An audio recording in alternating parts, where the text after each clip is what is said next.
Okay, so it is Monday, and most of us cannot start the week off without our favorite cup of joe, right? We need that little pick-me-up. Well, Insight Coffee Roasters is our favorite brand to sip on right here at the station, and here to tell us all about what they've been up to lately is roaster and sourcer. We have Daniel Baer, along with Mike Drake, who runs all the cafe operations, and a very warm, snuggly welcome to both of you. Thank you very much. You bring so much joy here to the station, as mentioned, our favorite coffee, because we drink it every day here at ABC 10 in Sac and Co. Tell our viewers, though, because we normally talk about farm to fork here on the show, but today we're actually talking about farm to cup, right? Yep. Right. So since we've opened, we've worked to establish like good relationships with the people that grow our coffee. For example, Nicaragua, the Los Congos farm with the Pugwagua family. We've worked over the years to establish great relationship, and Brina actually lives in West Sacramento, and she's been able to like come to some of our seminars and be able to speak about her and her family's passion for coffee. Wow, so you guys have a really strong relationship for the people Right. that source your coffee. And why is it important to Insight Coffee to have such strong relationships with these importers? I think traceability is a big one. I mean, for me, I really like to know where my fruits and my veggies are grown. Absolutely. So with coffee, we can't have that because you can't grow it in the United States. So trying to find traceable quality coffees from different importers and relying on people to go and visit and make sure the quality is up to par is really imperative.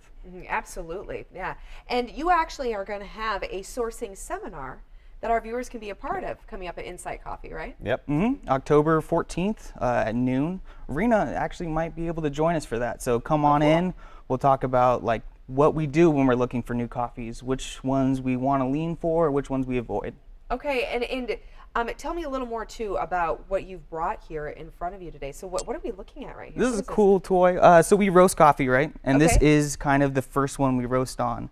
Rather than roast at 10, 12 pounds and not really know if we like the coffee, this roasts a pound at a time. We can get samples from all over the world, really figure out if this is the direction we want to lean or go with something else. Oh, that's exciting. I had to ask because I'm It's like, cool. what Yeah, in this the is world is that thing? Green seed coffee, so if you, before it's roasted, it's still a little bit wet and that's why it's green, but this is, once it gets roasted, it's going to get nice and brown and delicious. Okay, and see, I've never seen a coffee bean like that before. Yeah, isn't it funky? And that's the beauty of Insight, is that that's what you do. You literally are giving insight to coffee drinkers, right? You're teaching them. Yep. Yeah, the art of coffee. And in addition to that, though, too, you like to have fun. I know you guys are having a latte tournament, right? Yep.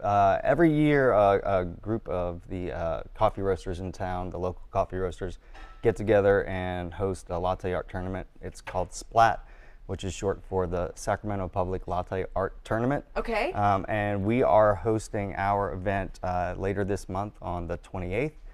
Starts at 7 p.m. You know, if you're interested in latte art, pouring it or just watching it, it's a lot of fun. Okay. Starts at 7 p.m. and it'll probably go for 2.5 hours.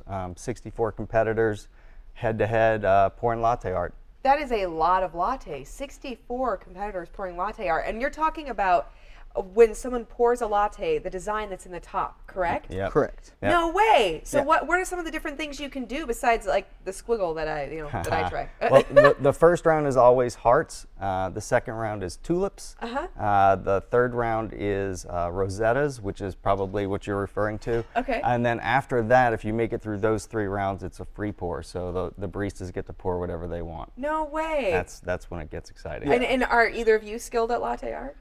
I'm good, but my nerves get the hold of me, and I think that's the big part for latte art. You have to have a cool, composed attitude when you go into them, because it's a room full of hundreds of people all watching you do this. Or, you know, when I shake, most people can stay still. You're like, but I'm not. Yeah. I'm shaking when I do it. That's amazing. Okay, I never knew. I've never seen this type of tournament. You should So come that's check it exciting. out. I Yeah. think I will. It's going to be a lot of absolutely will. fun. Yeah, and I encourage all of you to do as well.